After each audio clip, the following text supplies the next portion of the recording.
Hello everyone, स्वागत है आप सभी का इस शानदार सेशन में जिसमें आज हम करेंगे ज्योमेट्री के ज्यामिति के महत्वपूर्ण वीवीआई ऑब्जेक्टिव क्वेश्चंस। ये बिहार बोर्ड के लिए है जो क्लास 10th में बच्चे पढ़ रहे हैं और इस बार खासकर इस बार जो 2023 में जो परीक्षा देने वाले हैं। तो चलिए शुरू करते हैं। आप लोग शुरू से लेकर अंत तक देखेंगे क्योंकि बहुत सारे बच्चे ज्योमेट्री चैप्टर से ऑब्जेक्टिव या सब्जेक्टिव जो भी क्वेश्चंस हो उसको छोड़कर आगे बढ़ने का प्रयास करते हैं, लेकिन ऐसा नहीं है। ज्योमेट्री तो बिल्कुल आसान है और एकदम आसानी तरीके से हम देखेंगे और एक एक सवाल इसका बहुत ही खास है जो बिहार बोर्ड में कई बार पूछ चुका है। तो चलिए शुरू करते हैं। आज का हमारा फर्स्ट सवाल है, एक समबाहु त्रिभुज एबीसी की एक भुजा 12 सेंटीमीटर हो तो इसकी ऊंचाई क्या होगी। देखिए यहाँ पर क्या क्या बोला गया है कि एक त्रिभुज है और त्रिभुज में भी किस प्रकार के समबाहु त्रिभुज। समबाहु त्रिभुज वैसे त्रिभुज को कहते हैं जिसका तीनों भुजा बराबर हो। अब देखिए यहाँ पर बोला गया है कि सभी की भुजा जो है सो 12 सेंटीमीटर का है, तो ये सभी भुजा 12-12 सेंटीमीटर का होगा। लेकिन यहाँ पर एक ही भुजा से हमें हाइट निकालना है, तो हाइट ये होता है परपेंडिकुलर, आधार पर जो परपेंडिकुलर डालेंगे। तो देखिए इस प्रकार से एक समकोण त्रिभुज का ये रचना किया है। अब ये 12 हो गया तो ये दो भाग में बढ़ जाएगा, ये 6 होगा। तो ये जो एच है इसी के बारे में ये पूछा जा रहा है। इस प्रकार के सवाल बिहार बोर्ड हर वर्ष पूछता है, ऑब्जेक्टिव और सब्जेक्टिव दोनों में। तो आप लोग ध्यान में रखेंगे कि ये कैसे निकालेंगे। तो पाइथागोरस प्रमेय का इस्तेमाल करके यहाँ पर देखिए ये हमारा कर्ण का मान हो गया 12, तो 12 का स्क्वायर हम माइनस करेंगे 6 का स्क्वायर, तो 6 का स्क्वायर। अब देखिए 12 का स्क्वायर 144 होगा, 6 का स्क्वायर 36 होगा। तो 144 में से 36 को घटाते हैं तो हमारा बचता है 108, और 108 को यदि हम फैक्टर में तोड़ते हैं रूट से बाहर निकालने के लिए तो क्या आता है, तो 6√3 आता है। तो इसका सही जवाब हमारा हो जाएगा 6√3। आप लोग बनाएंगे खुद से, इस प्रकार के सवाल को प्रैक्टिस कर लेंगे। तो चलिए अगला सवाल को देखते हैं। यदि दो समरूप त्रिभुजों की संगत भुजाएं 3:4 के अनुपात में है, 3:4। देखिए यहाँ पर सवाल है, दो समरूप त्रिभुज है, दो कैसी त्रिभुज है, समरूप त्रिभुज। तो यहाँ पर इसकी भुजाओं का अनुपात 3:4 है, तो इसके बोला जा रहा है परिणामों की या परिमापों की अनुपात क्या होगी। तो देखिए इस प्रकार के सवाल में दो तीन टाइप के, हालांकि सभी टाइप के हम सवाल आगे हम देखेंगे लेकर आए हैं। तो यहाँ पर देखिए ये ट्रिक से ही बनाना है। भुजाओं का अनुपात कितना है, 3 और 4, 3:4। और यहाँ पर क्या पूछा जा रहा है, परिणामों का या परिमाणों का। तो भुजाओं का अनुपात जो रहता है वही परिणामों का भी अनुपात होता है। क्षेत्रफल कहता तो बदल जाता, हालांकि आगे सवाल है देखेंगे। तो यहाँ पर क्या होगा, भुजाओं का 3-4 दिया हुआ है तो परिणामों का भी 3-4 होगा। तो ऑप्शन नंबर ए इसका करेक्ट, ऑप्शन नंबर ए नहीं, ऑप्शन नंबर बी इसका करेक्ट आंसर होगा। चलिए 3:4 है तो यहाँ पर भी 3:4। आप लोग भी ध्यान देंगे, इसी तरीके से बनाना है और मिस्टेक नहीं करना है सवाल में। अगला सवाल को देखते हैं। दो समरूप त्रिभुजों की संगत भुजाओं का अनुपात 4:9 है, तब इसके क्षेत्रफलों का अनुपात क्या होगा। सेम सवाल है, इसमें हम क्या बताए हैं, यदि देखिए भुजाओं का अनुपात दिया हुआ है और क्या पूछा जा रहा है, त्रिभुज के क्षेत्रफलों का अनुपात। और दोनों त्रिभुज क्या है, तो समरूप है। तो समरूप है और क्षेत्रफलों का अनुपात पूछा जा रहा है, तो आप लोग ध्यान में रखेंगे क्षेत्रफल में क्या करना है, वर्ग कर देना है, स्क्वायर कर देना है। तो यहाँ पर देखिए 4 का स्क्वायर करेंगे क्या होगा, तो 16 होगा। 9 का स्क्वायर क्या करेंगे तो कितना होगा, तो 81 होगा। यही हमारा आंसर होगा, हमेशा ध्यान में रखना है, क्षेत्रफल पूछे स्क्वायर कर देना है। तो ये हमारा आंसर हो गया 16:81। ऑप्शन नंबर बी ही सही है, देख लीजिए ऑप्शन नंबर बी में दिया हुआ है। चलिए अगला सवाल को देखते हैं। सभी समबाहु त्रिभुज होते हैं, अब सभी समबाहु त्रिभुज क्या होते हैं, ऑप्शन देखते हैं। समरूप होते हैं, सर्वांगसम होते हैं, समानुपाती होते हैं, या इनमें से कोई नहीं। नोटा का मतलब यहाँ पर इनमें से कोई नहीं है। तो आप लोग बताएंगे कि क्या होता है। तो ध्यान में रखना है कि सभी समबाहु त्रिभुज जो होते हैं वो समरूप होते हैं। क्या होते हैं, समरूप होते हैं। समरूप मतलब कि क्या होगा, तो समबाहु त्रिभुज की सभी भुजाएं बराबर ही होता है, चाहे बड़ा रहे त्रिभुज या छोटा रहे। तो इसीलिए सेम रूप का होता है, इसीलिए समरूप कहा जाता है। ऐसे समरूप होने का शर्त भी है, दो त्रिभुज समरूप होने का शर्त भी है, आप लोग देख लेंगे एक बार जरूर से जरूर, क्योंकि बिहार बोर्ड ये ऐसे क्वेश्चन को रिपीट करता है। ठीक है, आगे बढ़ते हैं। दो समकोणिक त्रिभुजों में उनकी संगत भुजाओं का अनुपात समान रहता है, यह किसने कहा? यह जो है सो किसने कहा, यह कथन किसका है? देखिए, दो समकोणिक त्रिभुजों में उनकी संगत भुजाओं का अनुपात समान है, समान है, संगत भुजाओं का अनुपात समान है। यह किसका कथन है? आर्यभट्ट, यूक्लिड, थेल्स और पाइथागोरस। तो ये थेल्स का कथन है, आप लोग ध्यान में रखेंगे, थ्योरम में ये सब पढ़ाया जाता है। चलिए आगे बढ़ते हैं।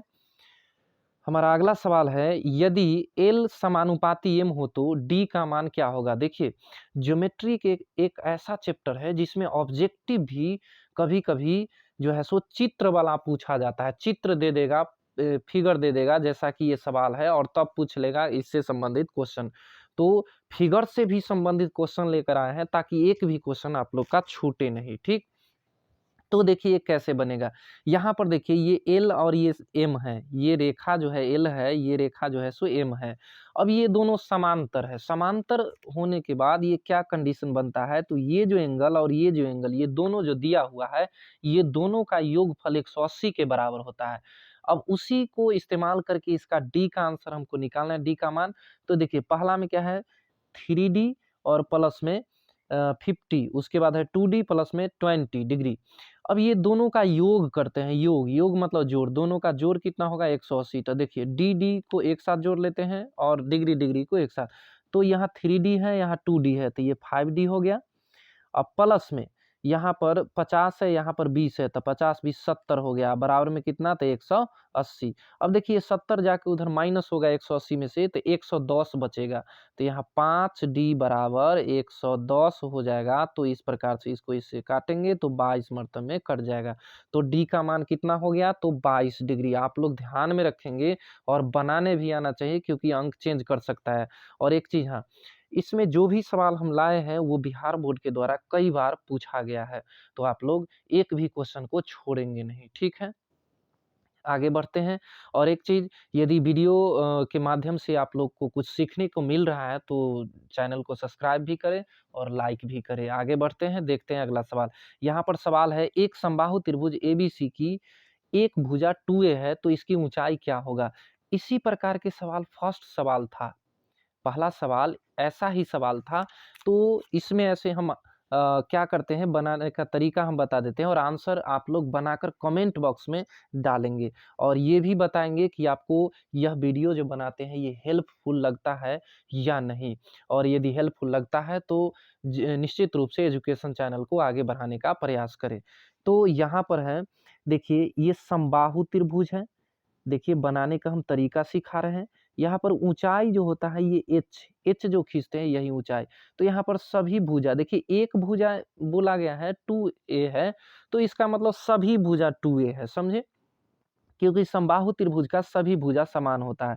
तो ये हो गया हमारा 2a, और ये देखिए ये दो बराबर भागों में बट जाएगा, तो ये हो गया a। अब इस प्रकार से यहाँ पर एक समकोण त्रिभुज का निर्माण हुआ, ये कर्ण का मान 2a है, आधार का मान a है, तो यही ऊंचाई हमारा लंब निकालना है।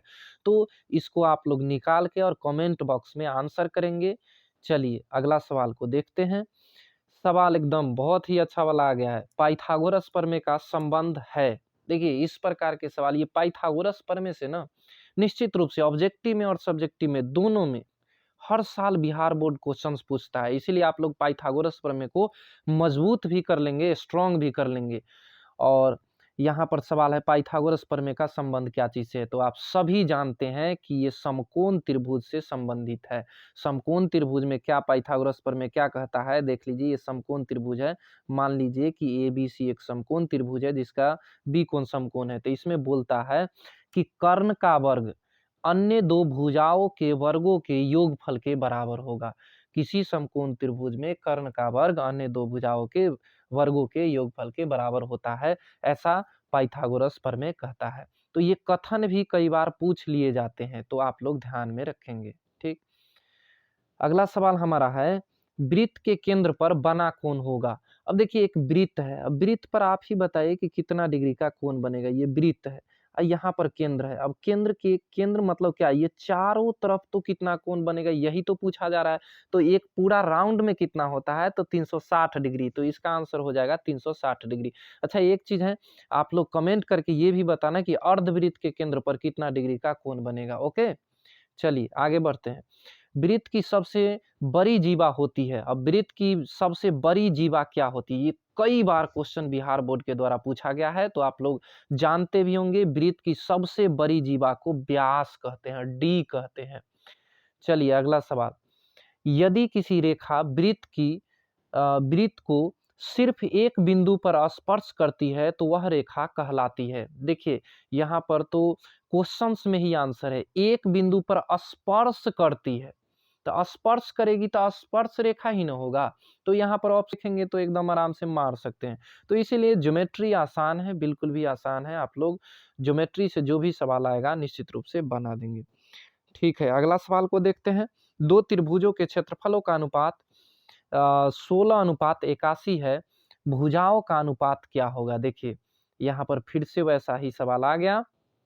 बोला जा रहा है कि दो त्रिभुजों के, इस बार लेकिन क्या दिया है, दो त्रिभुज मतलब दोनों समरूप त्रिभुज होंगे, क्षेत्रफल का अनुपात दिया है और भुजाओं का अनुपात पूछा गया है, उल्टा पूछा गया है। तो देखिए क्षेत्रफल का दिया हो, भुजाओं का अनुपात पूछे तो क्या करना है, रूट कर देना है।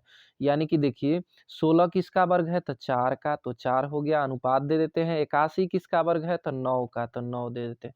यही हमारा आंसर हुआ। तो यहाँ ऑप्शन में देख लेते हैं, ऑप्शन नंबर बी इसका करेक्ट आंसर हो जाएगा। आगे बढ़ते हैं, हाँ ऑप्शन नंबर सी होगा। आगे बढ़ते हैं, अगला सवाल हमारा है, समद्विबाहु त्रिभुज एबीसी में यदि AC बराबर BC है और AB के स्क्वायर बराबर 2AC के स्क्वायर, तो कोण C का मान क्या होगा, यहाँ पर सवाल है। तो देखिए यहाँ पर पहले त्रिभुज को ड्रॉ करते हैं, थोड़ा सा त्रिभुज बनाते हैं। तो त्रिभुज देखिए इस प्रकार से समद्विबाहु त्रिभुज है। समद्विबाहु मतलब ये भुजा और ये भुजा बराबर, जैसे मान लीजिए A B और C। यहाँ पर देखिए बोला गया है AC बराबर BC। अब AC बराबर BC, ये फिगर इस प्रकार से नहीं बनेगा, थोड़ा सा चेंज करते इसमें। देखिए AC बराबर BC, तो AC ये वाला हो जाएगा, BC ये वाला हो जाएगा। तो यहाँ थोड़ा सा फिगर में कुछ मिस्टेक है, चेंज करते हैं फिगर को। देखिए कैसे बनाना है, दोबारा से ड्रॉ करते हैं। देखिए यहाँ पर बनाना है, इस प्रकार से फिगर बना लेते हैं। और यहाँ पर देखिए कौन सी का मान पूछा गया, यहाँ पर C है, यहाँ पर मान लीजिए A है, यहाँ पर B है। देखिए देखिए ABC। अब देखिए यहाँ पर बोला जा रहा है कि ये और ये क्या है, तो बराबर है। और उसके बाद एक चीज और दिया, ये AB का स्क्वायर बराबर दिया है 2AC का स्क्वायर। ये तभी संभव है, आप देखिए अभी अभी हम बताए हैं पाइथागोरस प्रमेय को कि एक समकोण त्रिभुज में ये लागू होता है कि कर्ण का वर्ग अन्य दो भुजाओं के वर्गों के योगफल के बराबर होता है। तो यहाँ पर कोण C का मान कितना होना चाहिए, तो 90 डिग्री होना चाहिए, 90 डिग्री, 90 डिग्री होना चाहिए। चलिए, तो आप लोग से ये कहेंगे कि किस प्रकार की ये क्वेश्चंस लगा है, ये हमें कमेंट करके बताएं किस प्रकार के वीडियो लगा है, कैसे आप लोग को समझ में आया। लेकिन एक सवाल आपके लिए भी छोड़े जा रहे हैं, यहाँ पर 14 नंबर सवाल है, यदि BC समानांतर DE हो, BC समानांतर D, ये त्रिभुज की ये जो भुजा है BC, ये BC और ये दोनों समानांतर हो, तो यहाँ पर पूछा जा रहा है AE का मान, इसका मान AE का मान क्या होगा। तो ये आप लोग कमेंट करेंगे। और आप लोग को कैसा लगा क्लास, ये आप लोग जरूर बताएं। और इसका नेक्स्ट पार्ट भी अगले दिन आप लोग को मिल जाएगा। तो चलिए ठीक है, पूरा देखने के लिए धन्यवाद।